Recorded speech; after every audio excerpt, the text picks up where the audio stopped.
Here we have a Commodore SX-64 executive, I think. Yeah, executive computer. It's basically a portable version, portable in quotes, version of a Commodore 64. Luggable, I think you'd probably say. And this one's got a problem where it doesn't display anything on the screen. I'm running, it's a 110 volt version, so I'm running through this transformer here. We run at 240 volts here, and so when I turn it on, basically we get the floppy disk access light coming on briefly. That'll be the drive initializing, and then we get a grey screen, and that's it. If I plug in a cartridge, it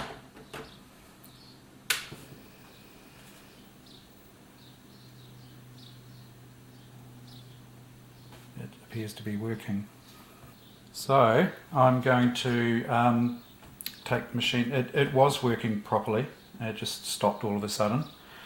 So I'm just going to take this apart and first of all try reseating the chips, any socketed chips that are in there. So let's have a look at that.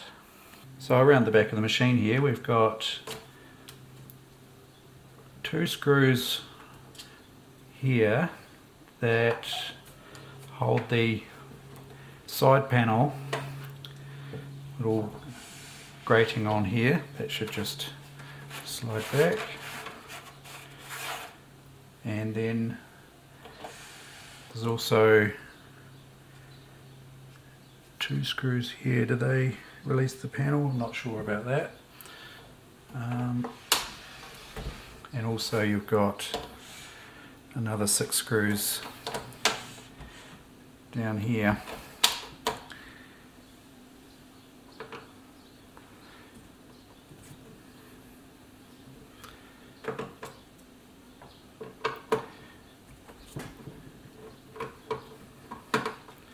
And it'll be likewise the other side.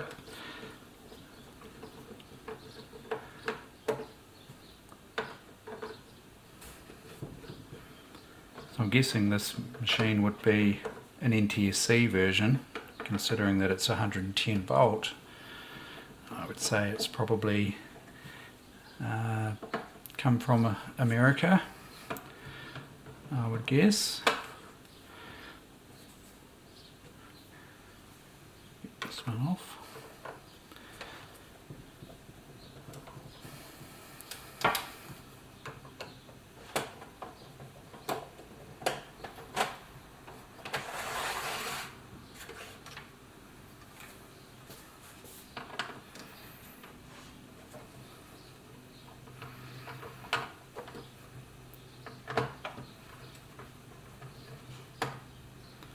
Actually, I'll probably just start by removing the top. There's no need to take the bottom off.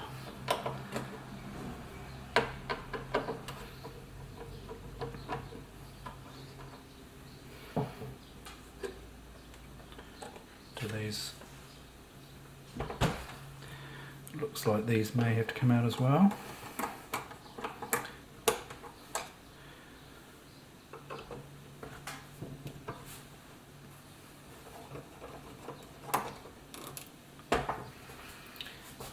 Yep, and that lid just pops off there, and it looks like the board is just held in with these 3 plastic clips here, so I should be able to push the clips through and actually remove. You can see the little outer splays out, and then you push the pin through to locate it. So just a matter of removing those. I'm just pushing that with my fingernail.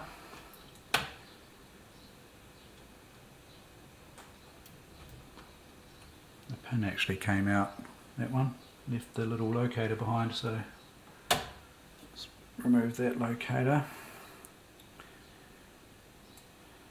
And last one there.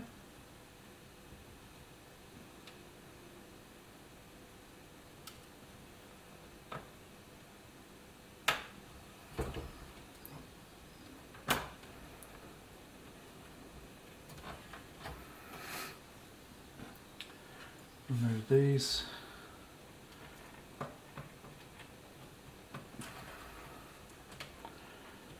Connectors here. One there.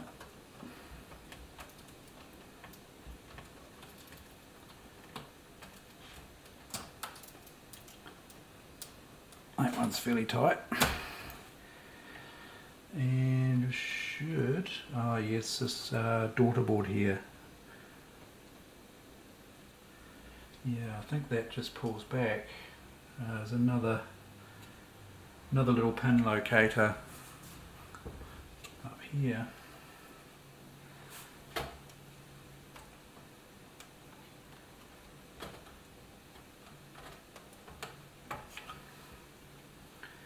And then this should, because there's a plug, it'll be easier when I get it out.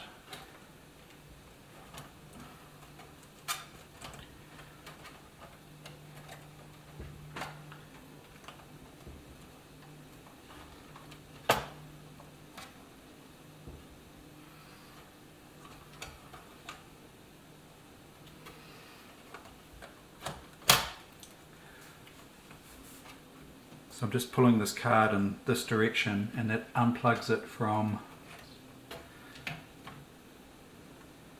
little plug down there. Now power supply there. Just hold that cable out of the way.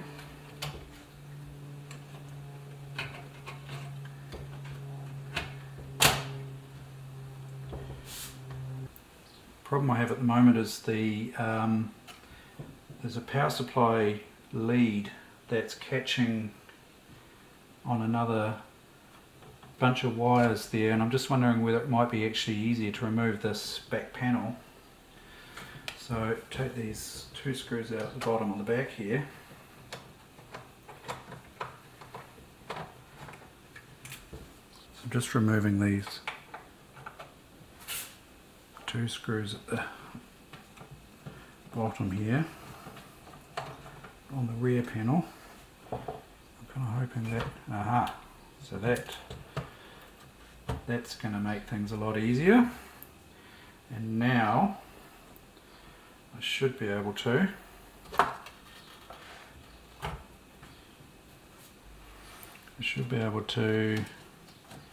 at least get that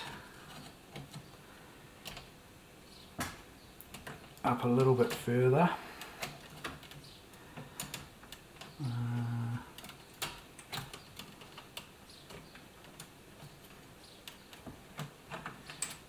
Just carefully, and there you can see the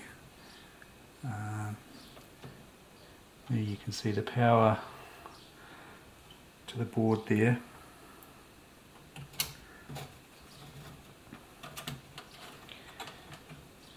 Might be easy just to remove that.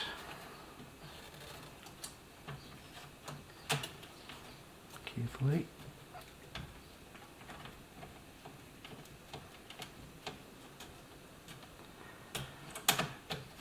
And there's the board out there now.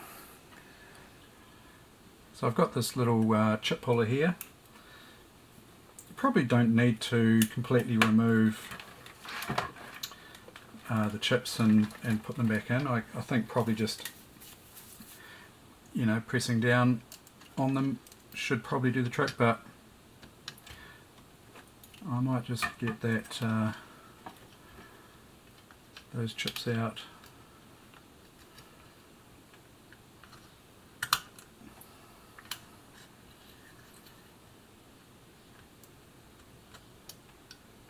So I'm just gently working back and forward on that. That's the CPU. It's looking pretty clean.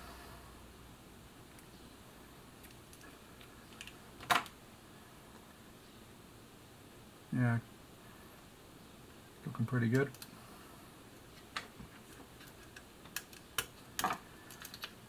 Now the only risk with actually pulling the chips right out is that when you put them back in, you can sometimes, if you're not careful, not get a pin down into the socket properly, and it will bend either in or bend out. So it's quite a good idea to go around and inspect them after reinserting them.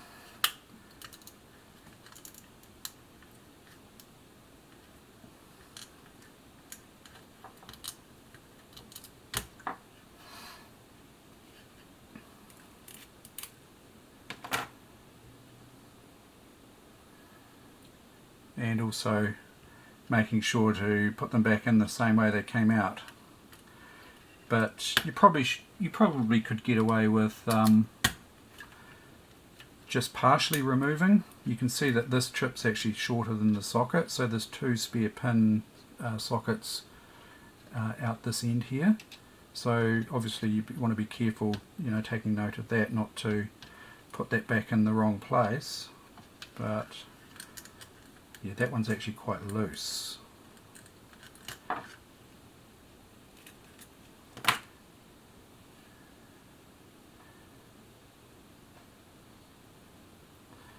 Yeah.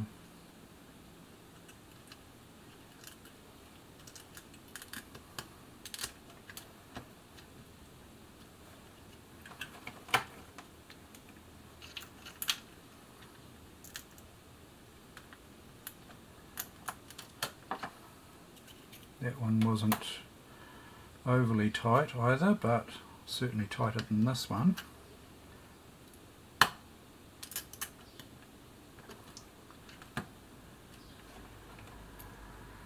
Now I'm not exactly sure what's what here. I know that's the CPU. These are probably ROMs here. I haven't really looked into it. I don't know these machines inside out.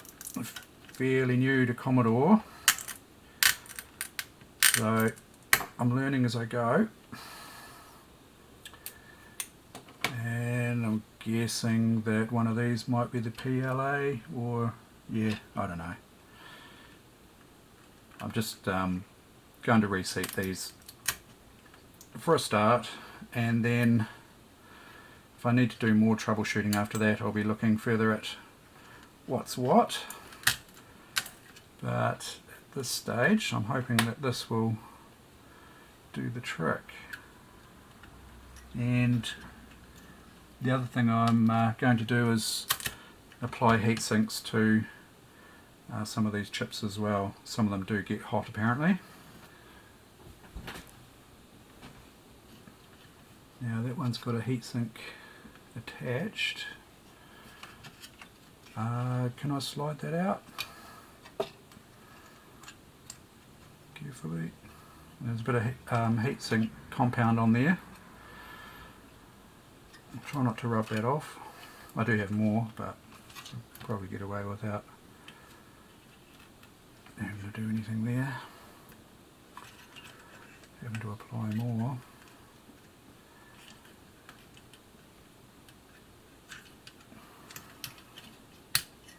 There we go. I might just lift this chip slightly because I'm just not too sure where these clips are attached to.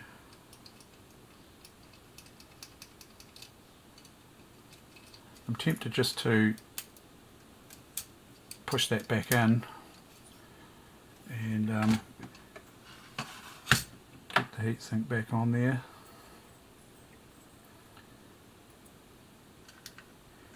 I think that's good enough to reseat it.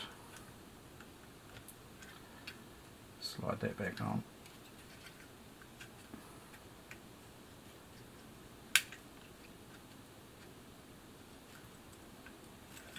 Okay, clip that back in. I'm also wondering whether it might be worth just reseating these chips on these boards here as well. We've got some sort of controller. Oh yeah, that's leading to the ROM socket. I wonder whether it's worth just getting this out.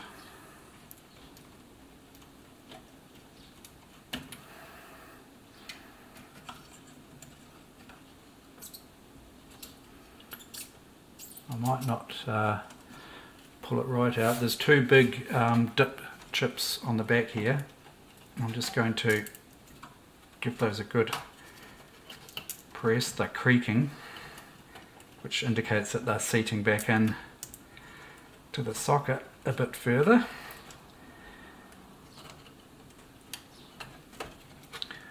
I'm just going to stick with that in the meantime, and maybe if this is still not working, then delve a bit deeper into getting these other boards out. There are quite a few socketed chips on this board, so I'm just going to reach in and give them a good pressing. A couple of big beefy, I would say that's the floppy controller, is it?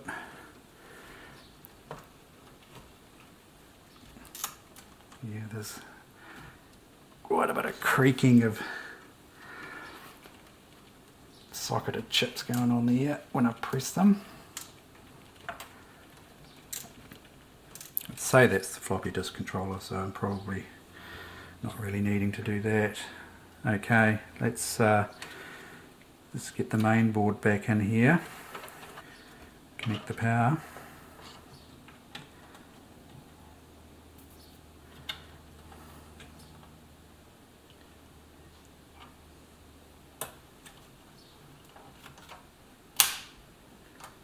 In there. Slip that down in there, being careful not to bend the pins that go into this socket here from this card. I'll push that card back out of the way. Carefully let that go down. There's a little channel, a little U channel in the bottom that the board slips into, and this does as well. So this is the connection for the daughter board here, and that is these pins that need to be lined up, and then put it back in there. Like that. Push that back. Apparently that's a common fault, is these two boards separate a little, and you can tell by any exposed pins there. But this one was okay. I'm just making sure that that's locating right back in there nice and tight. That's in there now, and then we just plug these cables back in.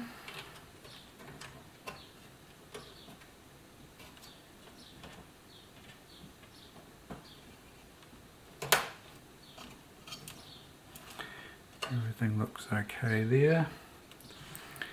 I'll put the back panel back in. I don't want that floating around.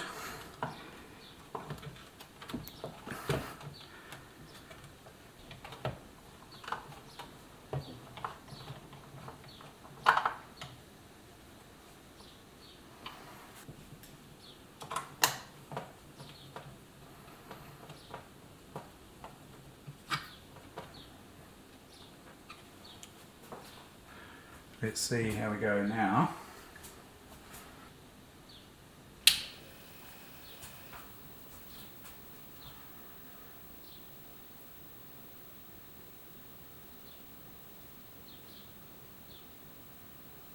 Nope. Still the same. Okay. So I would say I've got a dead chip there.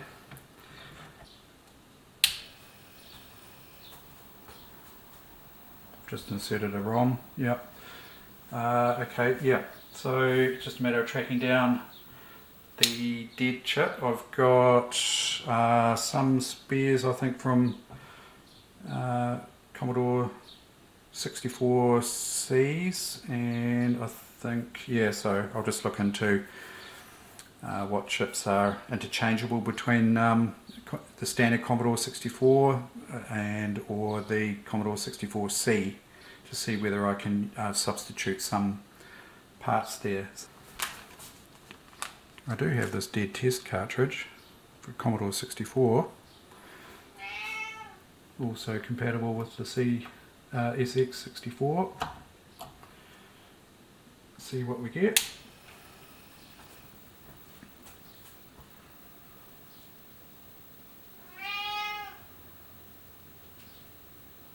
Okay, we have something. Let's have we look. Okay, so we've got 0 page, okay. We have stack page, is it? Oh, okay. Screen RAM, I think it's testing now. Okay, color RAM.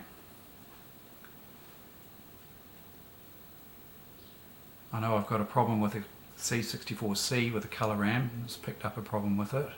Here's the sound test.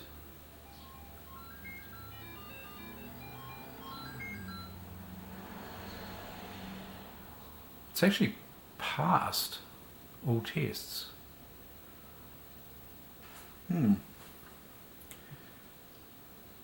Okay. The cat agrees as well. So, what does that tell us? Not much. I will turn it off, remove the ROM, try it again.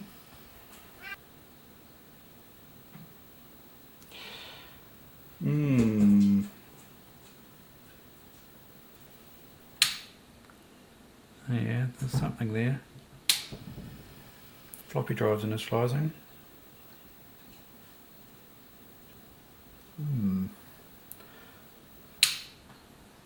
Let's put the dead test cartridge back in.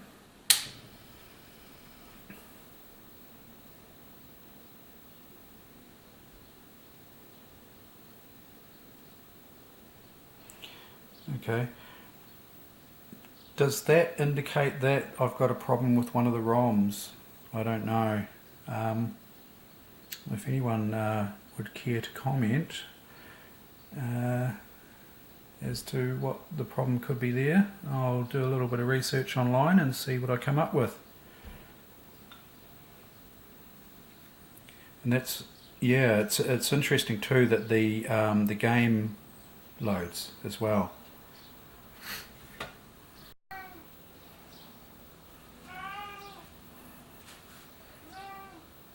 So I've left that running. It's up to 9 counts here now. No problems found. So that's interesting, and also interesting that the game ROM cartridge works as well.